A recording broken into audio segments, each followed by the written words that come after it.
সকলকে সুপ্রভাত জানিয়ে আবারও একটা নতুন ছোট্টখাট্টো ভিডিওতে তোমাদের স্বাগত জানাই। কয়েকদিন ধরেই প্রায় 4 দিন হয়ে গেল ব্যাঙ্গালোরের আকাশ এই রকম, আর সব সময় বৃষ্টি হয়ে চলেছে। এখন একটু কমেছে, তার জন্য আমি একটুখানি ক্যামেরা এই টাইমটা একটু করছি আর কি। আর এই বৃষ্টির মধ্যে আমাদের এলো এই যে মুড়ি অর্ডার দেওয়া হয়েছিল। তো তোমাদেরকে বলি, এই মুড়িটা না খুব ভালো। ব্যাঙ্গালোরে এসে আমরা অনেক রকম মুড়ি ট্রাই করেছি, তবে আমরা যেরকম গ্রামে থাকি মুড়ি পছন্দ করি তো সেরকম পাইনি। আর এখানে কীরকম একটা গন্ধও লাগে। তো এটা বর্ধমান থেকে আসে। দেখো এই মুড়িটা, যারা তোমরা ব্যাঙ্গালোরে আছো বা বাইরে এরকম ধরনের, তো সব জায়গাতে পাওয়া যায়। এটা সুইগি থেকে আমরা অর্ডার করি, তো চলে আসে তাড়াতাড়ি। আর এটা 66-67 টাকা 500 প্যাকেট আর কি, 500 গ্রামের দাম 66 করে হয়। তো আজকে অনেক দিন পর ওয়েদার কিন্তু একদম ঠিক হয়ে গিয়েছে ব্যাঙ্গালোরে। তো 4 দিন ধরে মানে এত বৃষ্টি হয়েছে, থামার তো নাম নেই। আজকে খুব ঝলমলে রোদ উঠেছে, আর অনেক দিন মানে প্রায় 4 দিন পর আমি আজকে হাঁটতে যাচ্ছি। তো চলো ভিডিওটা দেখতে থাকো।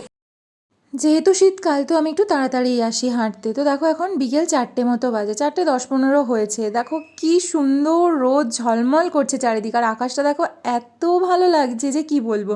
কত দিন পর যে রোদের দেখা মিলেছে তার ঠিক নেই। সারাক্ষণ বৃষ্টি হয়ে গেছে, অনবরত 24 ঘন্টা করে করে একদম 4 দিন বৃষ্টি হয়েছে। তো চলো হেঁটে নিই এবার। আর হেঁটে ফিরে এসেছি সন্ধেবেলায়। এই দেখো আমি বানাচ্ছি পেঁয়াজি। আর হ্যাঁ, এটা কিন্তু আমার জন্য না, এটা শুভঙ্করের জন্যই বানাচ্ছি। আমি এইসব ভাজাভুজি একেবারে জীবন থেকে ত্যাগ দিয়েছি। তো চলো পেঁয়াজিটা বানিয়ে ফেলবো। তার আগে আমার খুব খিদে পেয়েছিল, তো সন্ধেবেলা এই যে নিয়ে বসে পড়েছি মুগ কড়াই সেদ্ধ, তাতে একটু পেঁয়াজ, কাঁচা লঙ্কা, মরিচ গুঁড়ো আর অল্প একটু শশা। চলো চটপট খেয়ে নিই। আমার কিন্তু এটা খেতে দারুণ লাগে, কোনো টিফিন টাইমে এরকম তোমরা কিন্তু ট্রাই করতে পারো, আর খুব হেলদিও। তো চলো পেঁয়াজিগুলো চটপট আমি এবার ফ্রাই করে নিই।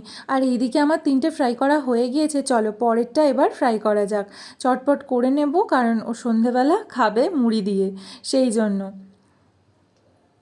আর ভিডিওটা দুদিনের। আমি একদিন মেঘলা দিনের প্রথম দিন বললাম না, ওই যে ভিডিওটা বানিয়েছিলাম, আর তারপরের দিন রোদ উঠেছে, সেই দিনে এই ভিডিওগুলো আমি বানাচ্ছি আর কি।